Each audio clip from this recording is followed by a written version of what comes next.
Good evening all, and welcome. Tonight we are going to be entering some haunted houses for some truly spooky experiences. So get ready, because it's time to get comfortable and let the darkness take control. In 2003, I lived in the southwestern part of Virginia in the US. In a small mountain town. The town had been a coal mining town for generations and had been around since the 1800s. After living in the basement of my girlfriend's mother's house for over a year, we decided it was time to get our own place. The place we had chose to rent happened to be the second home we looked at. It was a 2-story brick home that had been around for well over 100 years. It was conveniently located across the street from a bank, restaurant, and grocery store. The current owners had remodeled the home to have an apartment on the ground floor and another on the upper floor. The apartment we chose was the ground floor apartment, and although it was $50 more a month, we didn't mind. We signed a 1-year lease and moved in. As we settled into our new home, things couldn't have been better. No one lived in there in the other apartment, and it was incredibly peaceful considering its location. For the first month, things were normal aside from the small little creaks and noises that were associated with the noises of an old home. One night, things changed, as fast as the flip of a coin. Sitting in our living room and watching TV, we began to hear defined footsteps walking around in the upstairs apartment.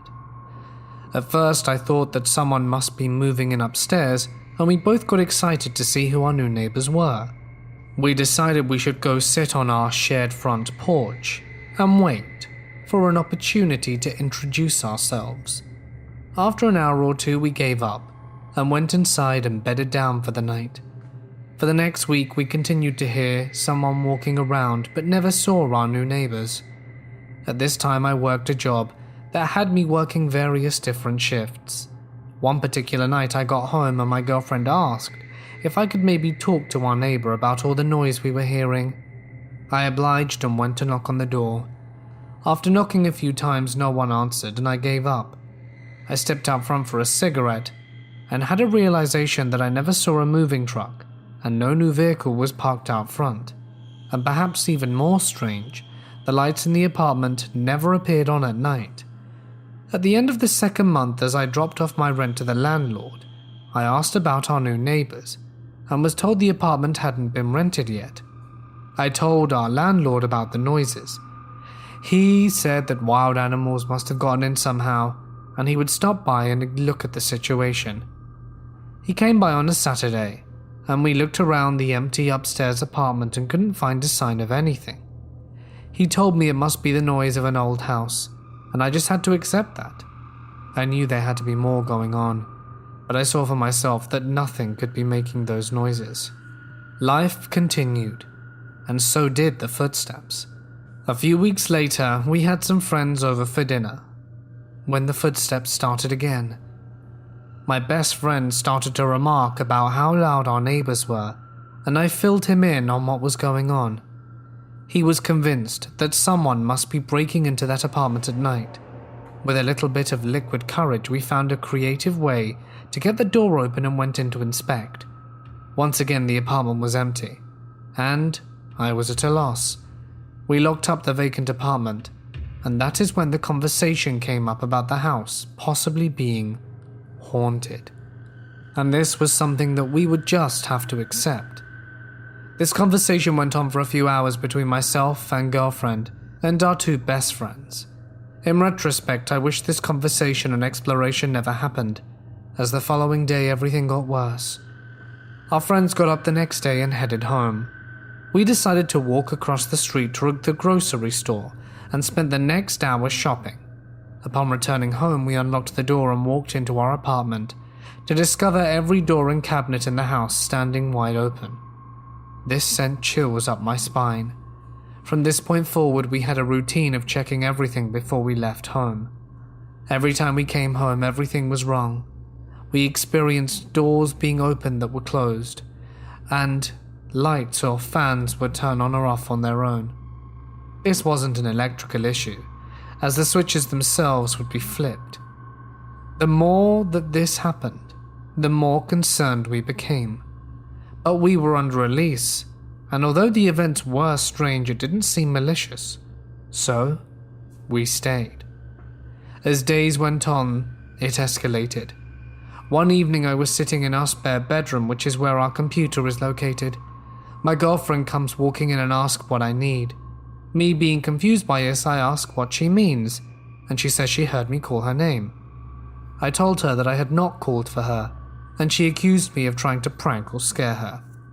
The following night, I'm back in the spare bedroom, and I hear her call my name. I got up and went to see what she needed.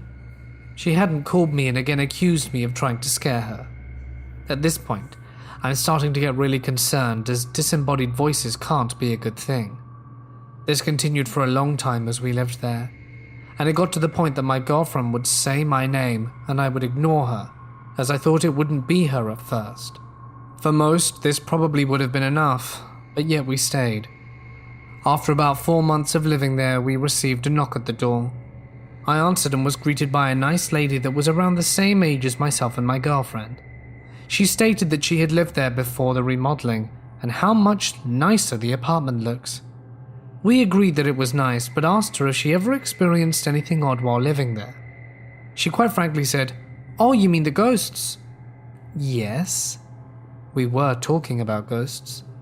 She stated that the house was definitely haunted, and she used to contact the ghosts on a Ouija board when she lived there.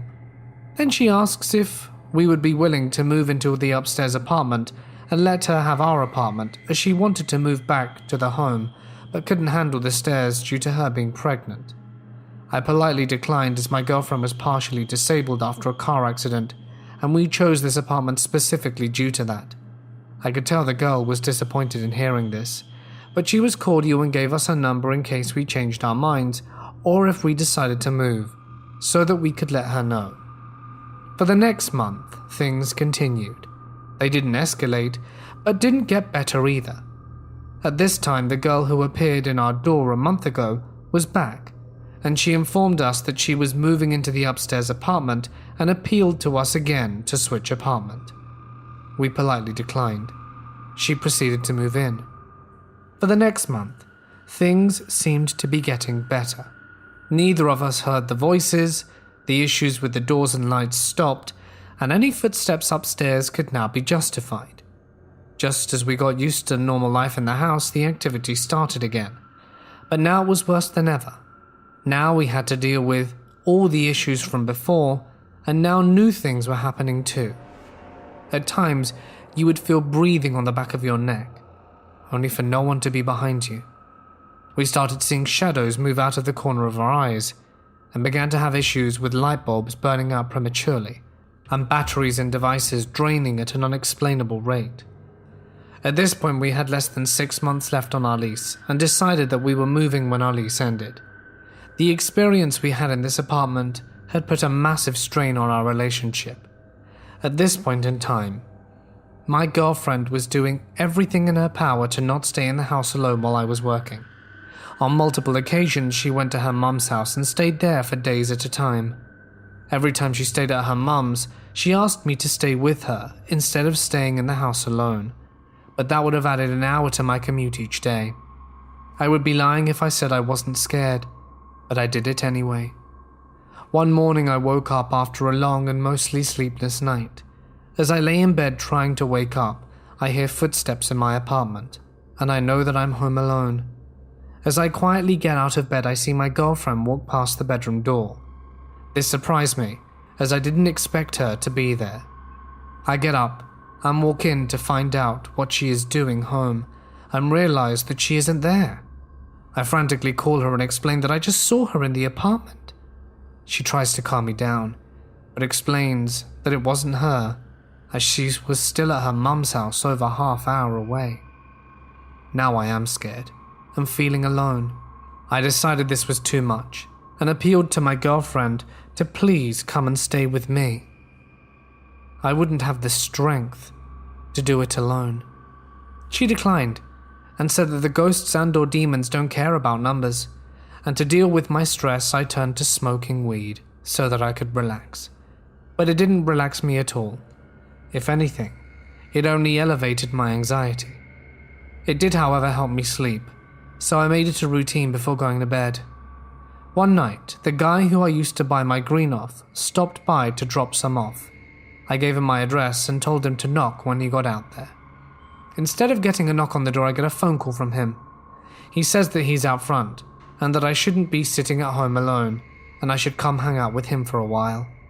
I agree and head out the door to meet him, get in his car, and as we pull away, he tells me to move out of that place now.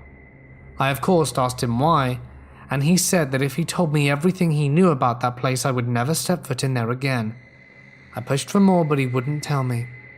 I am now truly terrified, but also curious as to what happened in the house. At this point, I had 2 months left on the lease. I'm spending every night online looking for info about the house, and one night a guy I work with came by to help me search. I was amazed how much he helped me discover in such a short period of time. We found the age of the house, a picture of the home that was so old the main street in front of my house wasn't a road but instead a railroad track. We also found a news article talking about a fire in the house and the death of the occupant during the fire. Once we found this article and started to read it, we both began to hear the voices of what sounded like 10 kids playing on my front porch. I jumped up to look to see what was going on, and the moment I opened the front door, the noise stopped, and obviously, there was no one there. My friend from work was so freaked out by this he left immediately, and refused to ever step foot in the house again. At this point, I am now volunteering for overtime, just so that I don't have to be home. One day I came home to find a moving truck sitting out front, and my upstairs neighbor was moving out, as the stairs were adding complications to her pregnancy. She informed me her mother would be by the following day to pick up the last few items that were left. This night was strange due to how peaceful everything suddenly became. No noise, no voices, nothing. That had to be the best night's sleep I'd had in ages. The following day comes and I'm outside mowing the lawn when the mother of the other tenant arrives. I'm greeted by her and we talk briefly about her daughter and the soon-to-be baby. After a few moments we parted ways and she went inside to gather the rest of her daughter's belongings. I offered to help, but she declined, so I decided to stick close by just in case. After 2 trips to her car, she looked at me and stated that she only had a few pillows left to load up, and how she couldn't wait to walk out of that creepy house for the final time. We had conversations previously about the haunting, you see. About 2 minutes after she went inside, I heard a scream and the sound of something tumbling down the steps. I went to investigate. The mother had apparently fallen down the steps. As I went to help her, she asked me to get her away from the house and said something forcefully pushed her down the steps. I helped her to the car, and she asked if I could grab the pillows that she dropped as she fell. She stated that if I didn't feel comfortable, that they could just stay behind. Attempting to be Mr. Macho Man, I told her I'd get them for her and proceeded back in. I reached the top of the stairs, grabbed the pillows and ran back down, and I slammed the door closed and returned to the mother. She was visibly shaken and had a bruise appearing, and I asked if she wanted to go to the hospital, but she declined and asked if I would drive her and her car home. She said that she would have her husband bring me back. I knew she was in no shape to drive, so agreed, and after a short 10-minute journey I dropped her off and her husband returned me to the house. Now I really am alone in the house, and I know it can hurt people. That night before I went to bed, I stepped out on the front porch for a cigarette. As I go back inside, I notice the door to the upstairs apartment is standing wide open. One half of me wanted me to just pull the door closed, while the other half of me thought I needed to make sure no one was up there. I knew that I had closed the door earlier, and I feel like, if it had been open, that I would have noticed during one of my many times outside that evening. Ultimately, I decided to go upstairs and check everything out. As soon as I arrived to the top of the stairs, I hear an unnatural voice say, "Leave." I ran down the stairs as fast as humanly possible, locked the door to the upstairs apartment and returned to my apartment more scared than I have ever been. After tossing and turning for several hours, I finally managed to fall asleep. When I awoke the next day, my front door was standing wide open. I had 2 locks, one on the doorknob and a deadbolt that could only be operated from the inside of the apartment. Both locks were in the locked position, yet the door was standing wide open. I'm losing my mind at this point. Having around 5 weeks left on the lease, I don't feel safe here at all. I know I'm not spending an entire day in the house alone, so I decided to shower and get ready to leave for the day. When I turned the water on, nothing happened though. I called the landlord, as water was included in the rent. I went to the back porch to call him while I smoked and realized that the stairwell going into the basement is filled with water. I called the landlord and he states he's out of town and that he keeps a key to the basement hidden in each of the apartments in case of emergency. I get the key, shut off the water to the house, and while doing so realized that a plastic or PVC pipe had broken. I knew I could fix it, so I offered to do so. The hour that I spent in that basement was horrible. Nothing happened while down there, but I was totally creeped out. I got a very strange feeling that I was being watched, or that something was going to jump out and attack me. I finished the job and finally got my shower. I decided to go to my girlfriend's mum's house for the night as I was far too stressed. The following day after I got off work, I went back to the apartment with a realization that I only have a month left in that place. I had dinner that night, sat down and watched TV, and in the middle of my show my TV went black. Then it flashed white, then it all went black. All for the letters D-I-E. This lasted for about 5 seconds and the TV powered off on its own, and then would not switch back on. The following day I dropped the TV off at a repair shop on my way back to work. The TV was just a little over a year old, and after I got off I swung by the repair shop and was informed they couldn't find anything technically wrong with it, but that it wouldn't power on. This was the final straw. The following day I went to the bank and applied for a small home loan that was approved. I only entered that apartment one more time, the day I moved out. The experiences I had there have stuck with me, and although I have lived in many different places in my life, no place sticks in my mind like that one does. I feel lucky that I was never physically hurt, but the mental toll of something like this can stick with you forever. When I was around 12, I lived in a new high-rise building with my family that felt a little off. Several times when I was able to convince my parents that it's okay to go out and leave me to watch TV alone, I would start hearing voices coming from the direction of the bedrooms that were identical to my family members, as well as the distinct sounds of my mother's high heels, clear as day. There was also this one time where I woke up very early in the morning, walked over to the sitting room to watch a show that only aired at that particular time. 15 minutes after sitting on the sofa, I started hearing a knocking sound on the glass window a few meters behind me. Now, we lived 3 floors up. There were no trees or wires or anything that could touch the glass. No sill for birds to stand on, and no other buildings in front of the window either. The knocking kept going for a good 10 minutes, before it suddenly stopped. I was too terrified to turn and look. It never happened again, during that time, or any other time of day. The apartment also had a small guest bathroom that was shaped like a narrow corridor. When you stepped in, there were 2 sinks on your right, then a small room at the end of the door, with the toilet itself. That little room scared the bejesus out of everyone. It was fine when you were using it and in it, but the moment you turned your back or were leaving it, this intense sense of absolute fear would set in every fiber of your conscious being and scream, "Run." We moved out a year later, and thankfully never saw what was causing the noises. Still boggles my mind thinking about it, considering there was nothing on that land before the building was erected. Me and my brother are now both in our 30s, and the topic of the bathroom came up.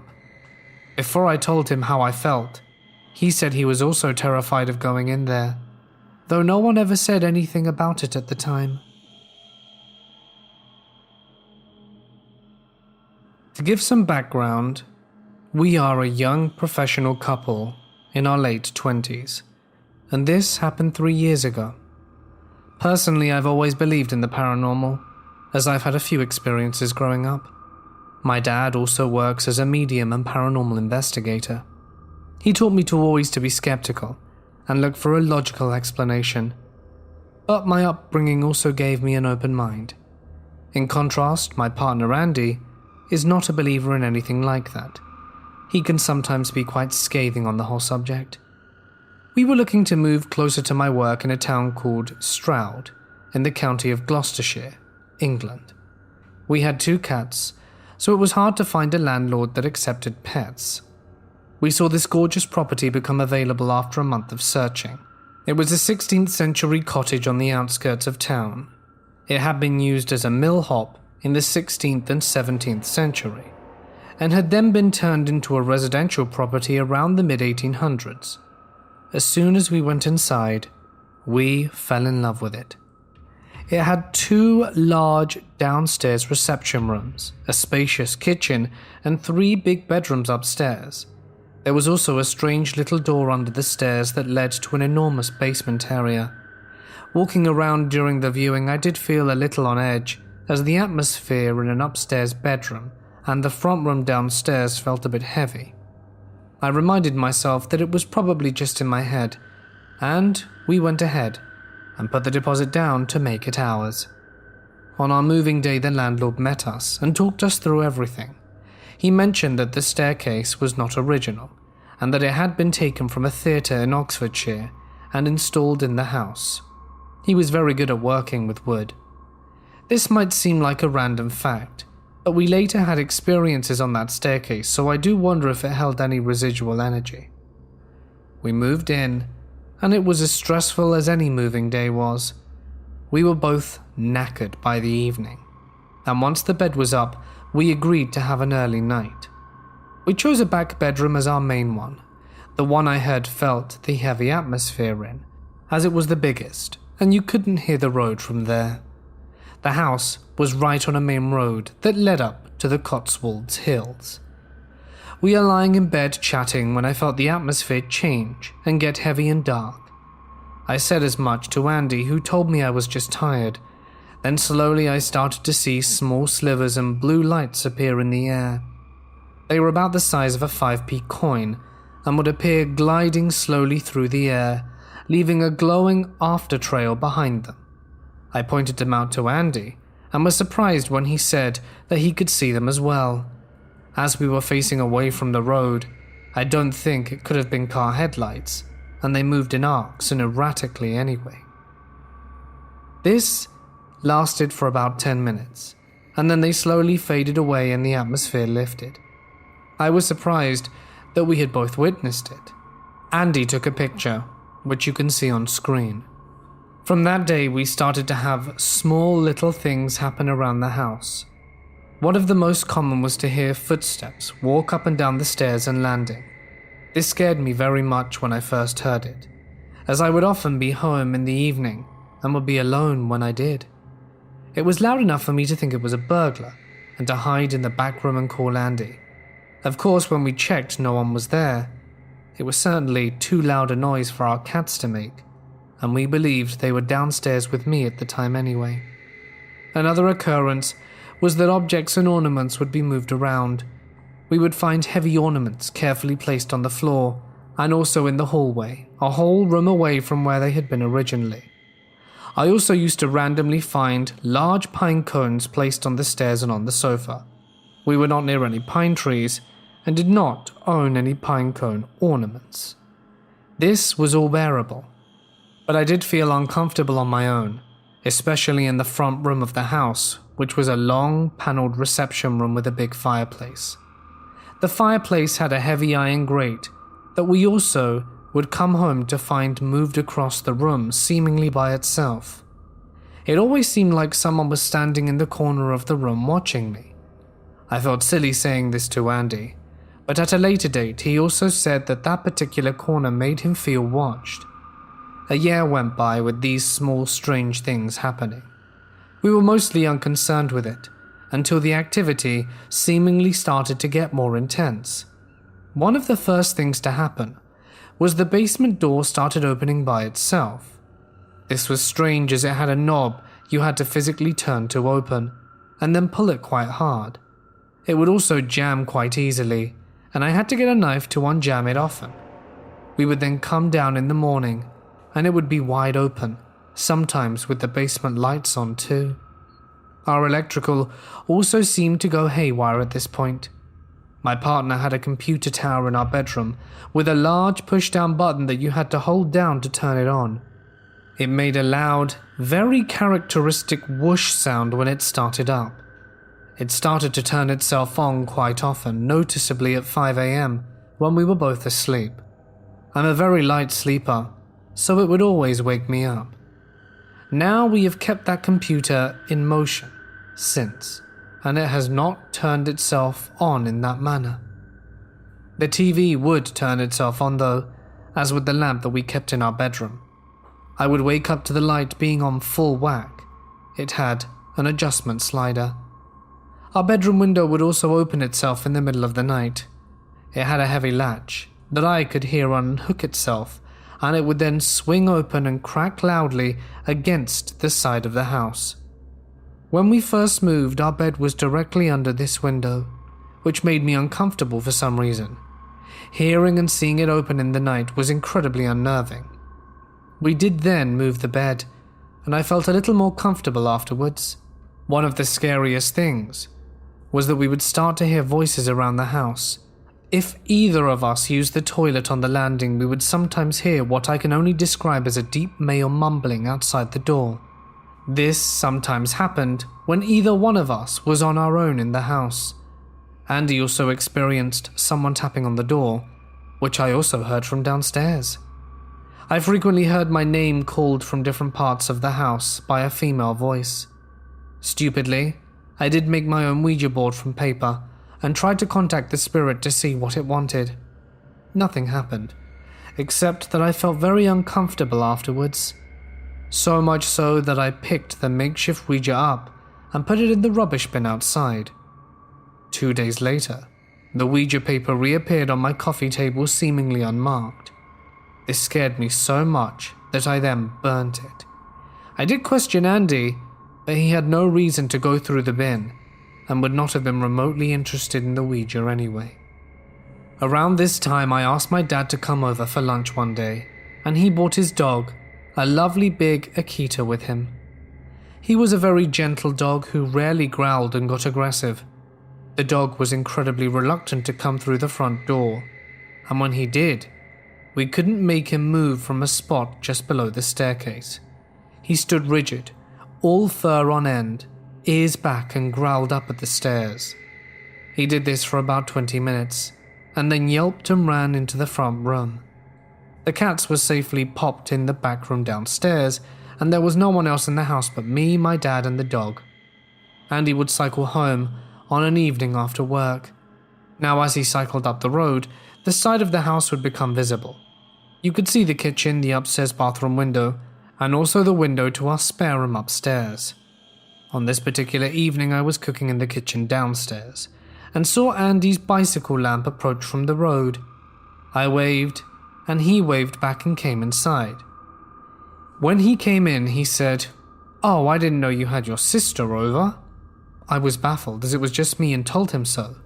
He went white and told us that our upstairs spare room light was on and that he'd seen a figure pulled back against the curtains wave to him and then go behind the curtain.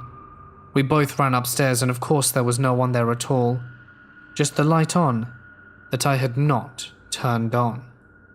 There are too many small things to list entirely, but some notable mentions are that Andy was having sleep paralysis one night and screamed awfully until I woke him up. He said he had seen a white figure approaching slowly up the bed. This has been the one time this has ever happened to him. Our power box once switched off, even though the neighbors were fine. Our power switched off, even though the neighbors were fine. So, we looked to our power box and switched it all back on, and joked that it must have been the ghost. We went upstairs after this, and it shut off again by itself. I also saw a lady in an old-fashioned nurse's uniform in my dream. She walked into our bedroom and smiled at us.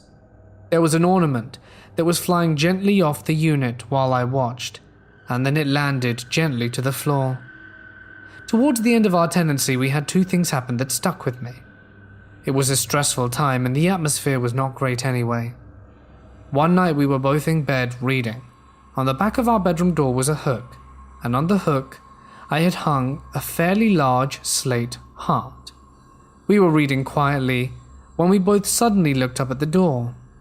The heart started to swing upwards in the air as if someone were holding it, and then slammed back down on the door so hard it made the frame shake. We both leapt up and checked the landing outside our bedroom. It was freezing cold and had an extremely unfriendly feel to it.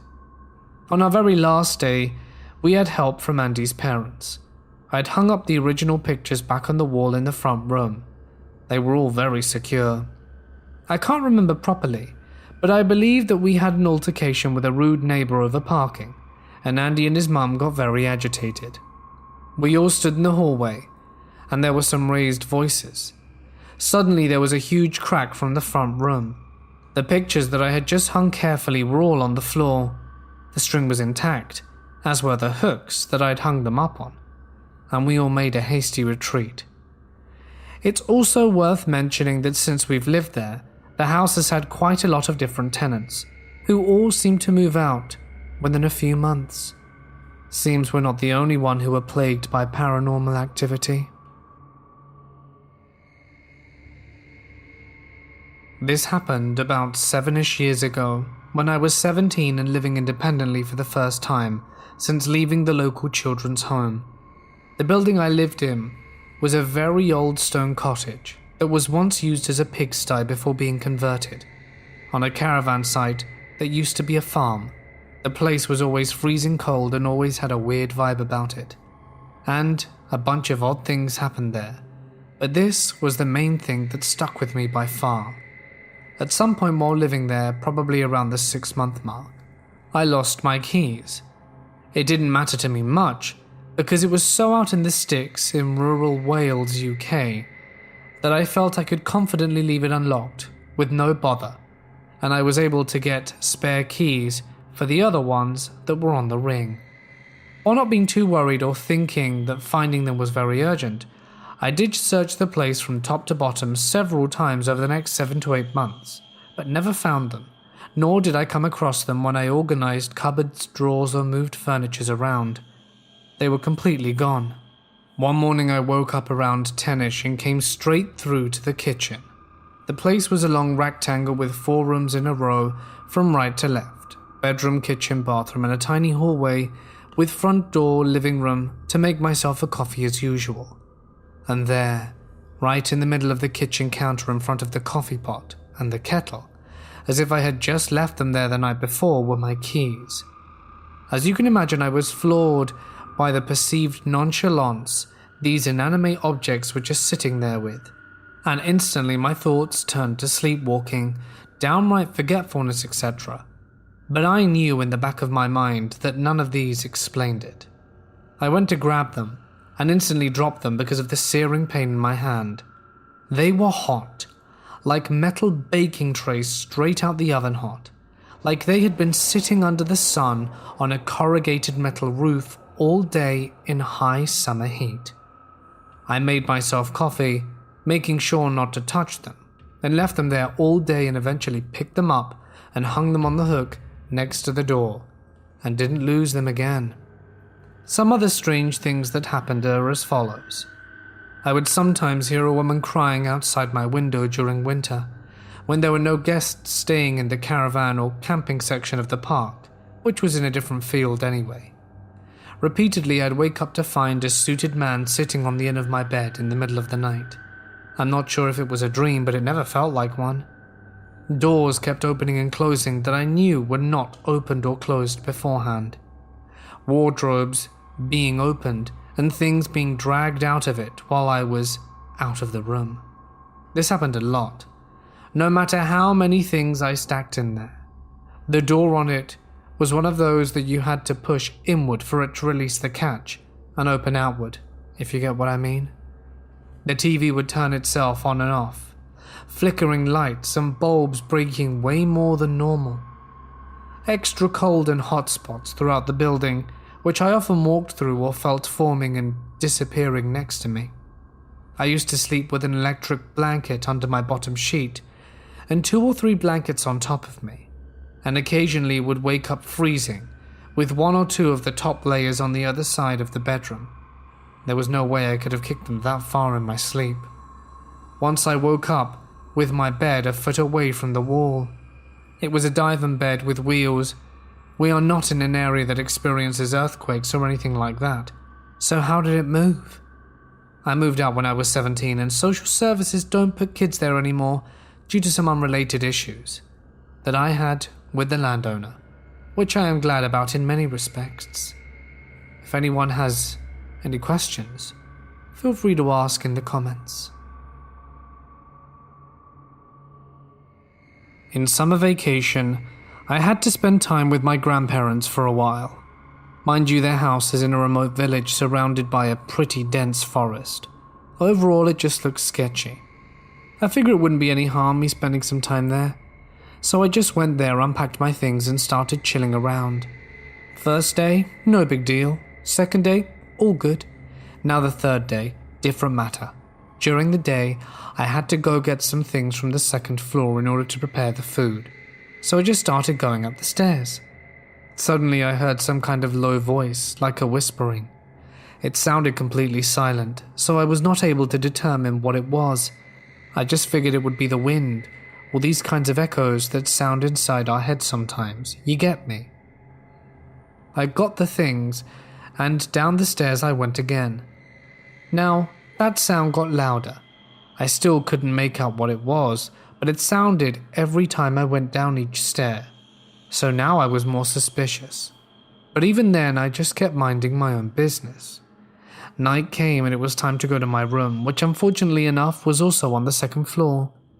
I had completely forgotten about the sound, and the night was calm. So, this time, no wind or placebo effect could influence what I heard. And what I heard each time was when I took a step up the stairs was an elderly voice saying 1, 2, 3. It freaked me out, and I sprinted my way up the stairs. And so with every step I took, the voice followed me and kept counting of them, at the same speed I was taking them, like encouraging me to go faster. And during that time, 2 things happened to me. First of all, I noticed that each sound was coming from each stair, which was creepy to say the least. And the second thing was my brain telling me, Adrian, whatever the hell you do, don't look back. Mind you, I've never agreed with something as much as I agreed with that advice, and I'm pretty sure I broke the record for how many stairs can be climbed in the least amount of time by a human being. Thinking about it now, why the hell did there have to be more than 30 stairs in order to get to the second floor? When I got to my room, I inadvertently started counting my heartbeats in the same way the voice counted the stairs. I loudly and annoyingly swore out loud, paranoid the voice had come into the room, but there was nothing but complete silence surrounding me. I didn't know what to do. Did I call my grandparents or flee the house before some spirit annihilates me while I sleep? Obviously I slept. I slept like a baby with the amount of mental stress the situation had put me under, and all my energy faded away as I fell asleep in moments. But the next day in the morning, if you'd have told me I was scared of going down a few stairs, I would have laughed. But at that moment, it was a matter of life or death. I literally waited for my grandparents to wake up so that I could go down, and although nothing happened, for the rest of the day I was there, it still has left me quite freaked out. Hey guys, it's Mort here, and thank you so much for following me on Twitter, which most of you have already done, but you, yes you, haven't. You know what to do. You know where the link is. Just do it. Thanks, guys. For real. I hope you liked today's video. Haunted houses are one of my favorites. I say that a lot about paranormal stuff, but I just love spooky stories. There you go. Today is a special day indeed, because it celebrates me and my wife being together 10 years. Not married, but just together as a couple. So that's pretty awesome. So this video was recorded in advance so that I could have the day off. If you liked it, you know what to do. I'm not going to tell you what it is. And if you think it's follow me on Twitter, then definitely do that. Or Instagram. I'd like to extend a huge thanks, as always, to my lovely members and patrons who help keep the channel going by their contributions. It really does mean a lot, makes a hell of a lot of difference to me, because it just helps keep the channel churning along. So thank you so much to everyone. The names, of course, are on screen. But for now, guys, it's time for me to sign off. Stay awesome, and I'll see you in the next one.